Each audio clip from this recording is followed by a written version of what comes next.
For our feasibility study, we did it on the Durham Performing Arts Center. My name is Daisy Calixto. I'm Christine Fletcher. And I'm Anna Karen.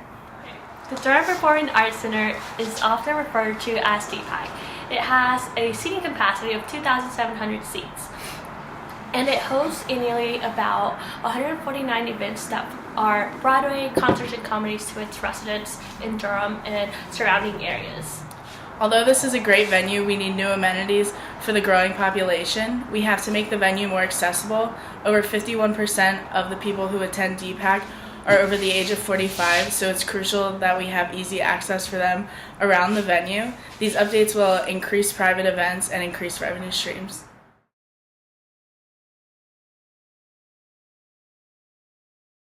Durham is the fourth largest county in North Carolina. It has a population of 306,212. It is a prime location in the middle of North Carolina, and that makes it an ideal place for touring shows to have a central stop. The American Tobacco District renovation and DPAC helped the economy begin growing and thriving with revenue streams coming in from all over. Durham is surrounded by Pearson, Orange, Chatham, Lebanon, Magnum, Oak Grove, and Triangle counties, and Raleigh is also very close by. These cities will help provide the majority of out-of-town guests coming to shows regularly at DPAC. Since 2010, Durham has grown significantly, with the population increasing from 267,587 to 306,212. Just under half of the population has earned a bachelor's degree or higher, which brings the average income to $54,093. Also, 6.7% are children under 5, 21.6% are under 18, and 11.9% are over 65, with the population being mostly female, coming in at 52.3%.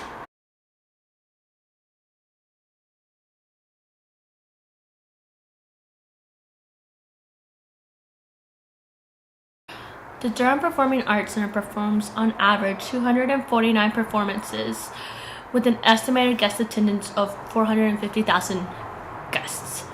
Their mission is to present one-of-a-kind live entertainment events. DPAC truly has everything for everyone. DPAC hosts a large variety of performances a year, including from Broadway productions to concert and comedies and family-friendly events. The gender demographics for DPAC are 51% female and 49% male. This allows DPAC to provide a wide variety of concerts and performances catered to both genders. The education demographic of DPAC ranges across the board. 26% just went to high school, 16% just went to college, 33% have postgraduate degrees, and 25% just have some college. More than half of the patrons attending have some college or postgraduate degree, which means that they most likely have disposable income to be able to spend at DPAC and spend on upgrading seated. The age range of guests visiting DPAC also ranges across the board. 13% of guests are aged 18 to 24, 15% are 25 to 34, 22% are 35 to 44, 25% are 45 to 54, 11% are 55 to 64, and 14% are 65 years and older. Since 49% of these guests are over the age of 45, it's crucial that we provide better accessibility throughout the venue by installing escalators and elevators to create a less chaotic and more pleasant experience for them during their time at DPAC. The income of our patrons varies widely across the board, with 21% earning less than $50,000 annually, 36% earning from $50,000 to $99,000 annually, 21% earning $100,000 to $149,000 annually, 17% earning $150,000 to $249,000 annually, and more than 5% earning $250,000 annually, with almost 4/5 of our guests making more than $50,000 a year in income. It will allows the opportunity to increase our revenue by allowing them to rent the private event room suggested for personal or corporate events. Since DPAC's opening in 2008, it has become the center for live entertainment in the North Carolina area. It is recognized for its contemporary design, and it features 2,700 seats.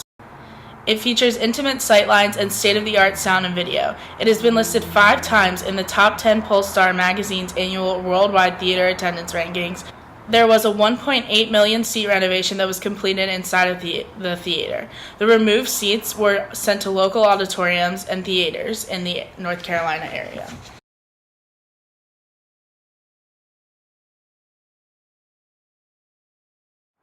Our plan is to add 2 additional elevators to the venue. Currently there are 2 elevators, and while those are great, 2 more would help alleviate the traffic and the bottlenecking that comes in. Since most of our guests are over the age of 45, they might need additional help getting to their seats, and this could just help that process go along faster. Since DPAC currently has no escalators, we will be adding 2 escalators to help alleviate the bottleneck that happens on the stairs as well. This will help get patrons to their seats safely and quickly, since everyone will be moving at a constant rate. Another one of our expansion projects is to the Johnson Lexus President's Club. We suggest that we should expand this project due to we currently have 900 members, but it's increasing due to its incoming season of Hamilton. We suggest to expand this so it allows its members to be able to network and move freely around the room without being too crowded. And this is a potential key revenue stream, which is one of the reasons why we're looking to expand the Johnson President's Club. Finally, a private event room will be created. This is important because as of right now, DPAC doesn't have a private event room. They don't have any revenue coming in for private parties like birthdays or anything, and they also don't have the opportunity for corporations to bring their workers out and buy large sums of tickets without this. So this will definitely increase a revenue stream through DPAC.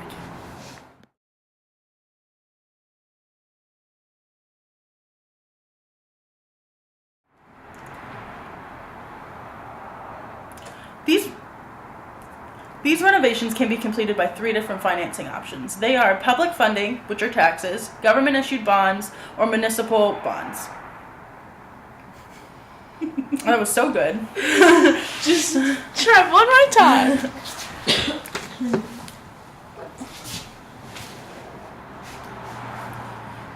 These renovations can be completed by 3 different financing options. They are municipal bonds, public financing, which are taxes, and government-issued bonds. We also earned money through sponsorships with many local companies. They included SunTrust Bank, Lexus, and the Coca-Cola bottling company. Since 2016, Spectra has been in charge of the food and hospitality part of DPAC. That means that they will be in charge of all concessions, all food, all beverage, any hospitality that has to deal with the venue. There will be an increase in income due to a higher number of ticket sales. There will be more catering, more private events, and more attendance. We also expect our expenses to increase due to more operation expenses, event service expenses, an increase in staff, a cleaning service expense, and also higher utility expense because we will be having more shows than before.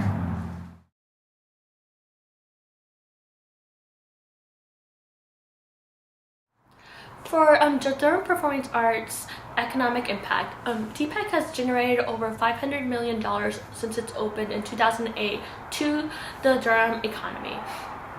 And out of these $500 million, they're able to annually bring $79.9 million from their patrons to the economy.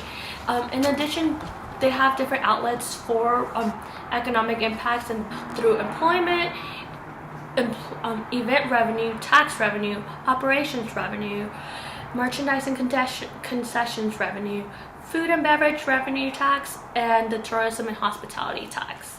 To be able to successfully host private events and receptions before and after the show, DPAC will be required to hire 4 new event staff members to run that smoothly. The installation of the escalators and elevators will require 6 new event staff members. All of this accumulated will add 12% growth rate to the current event staff. With the new expansions, DPAC is expected to have a 2% growth rate in their net income annually.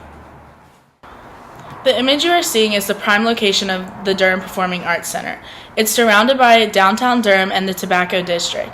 This features prominent amenities for patrons to enjoy before or after a performance at DPAC. The location is close to a bus stop, many restaurants, the interstate, and even the Visitors Bureau. The close proximity of this to DPAC helps out-of-town guests find places to stay, eat, or go sightseeing before and after shows. The occupancy tax provides DPAC with a maximum of $1.4 million annually, in addition to a certificate of participation fund, which is 1% of their revenue streams, and a percentage of Durham's general county funds.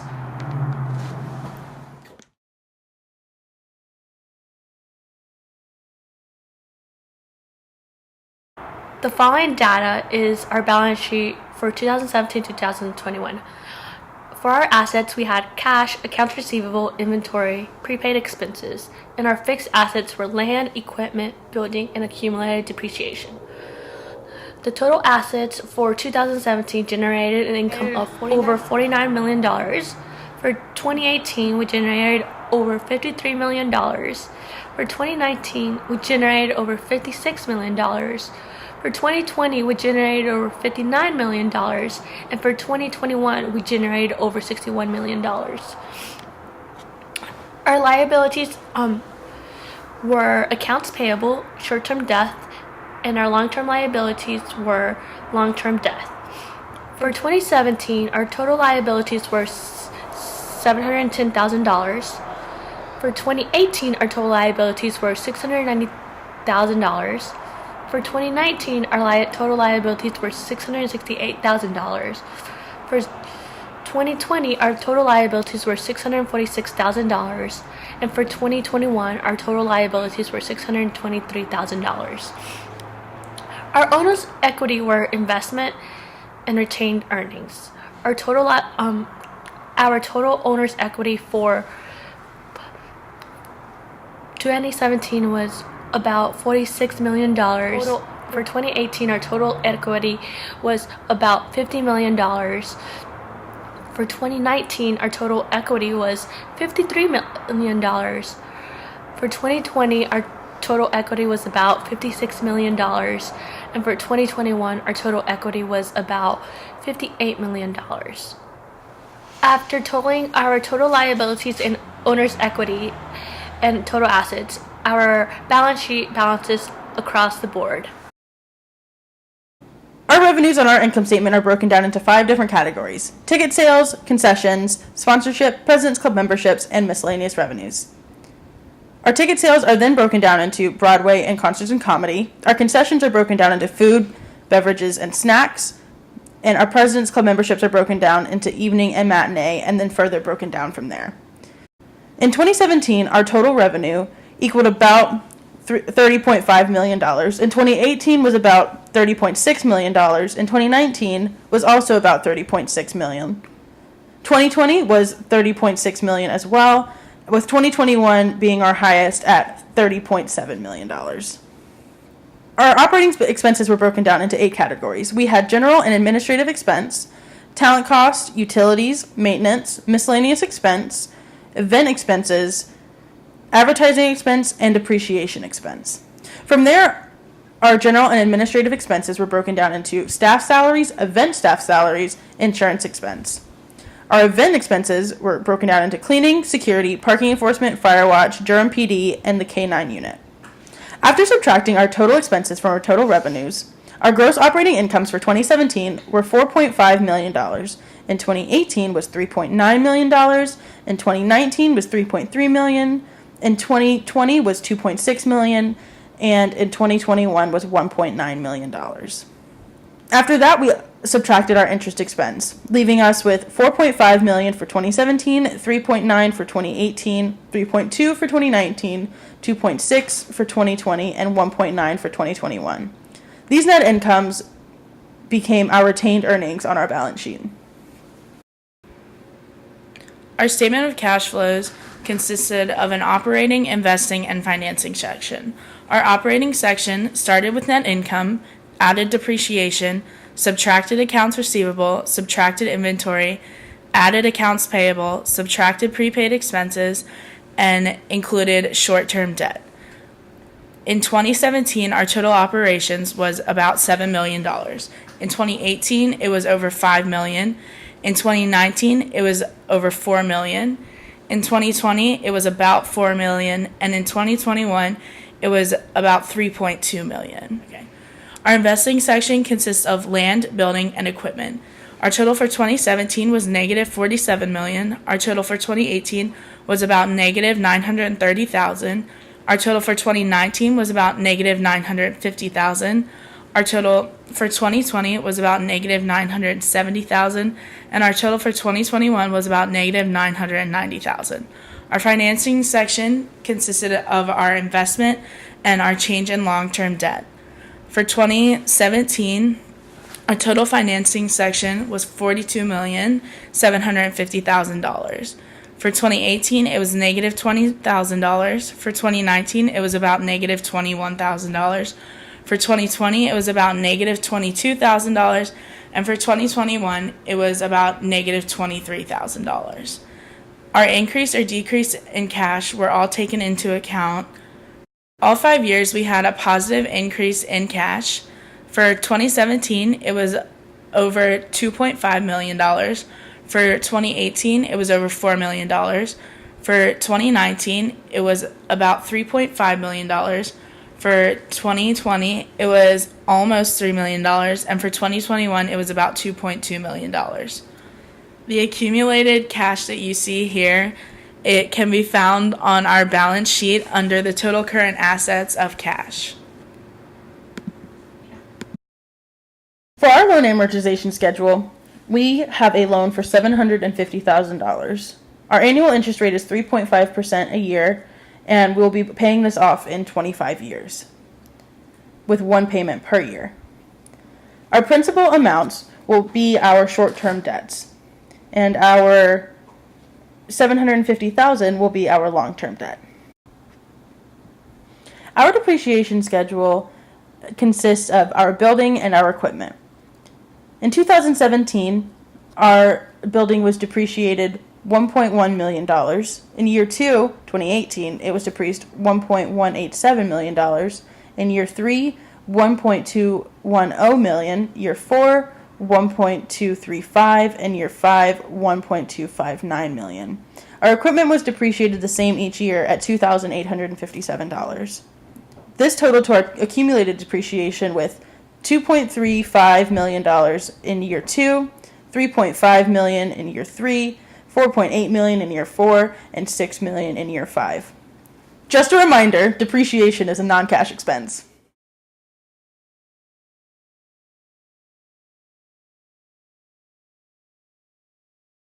The suggested improvements will create a better experience for our guests. Once this project is completed, DPAC is expected to make a positive revenue stream over the next 5 years. Due to the study we conducted, we expect this project to be feasible.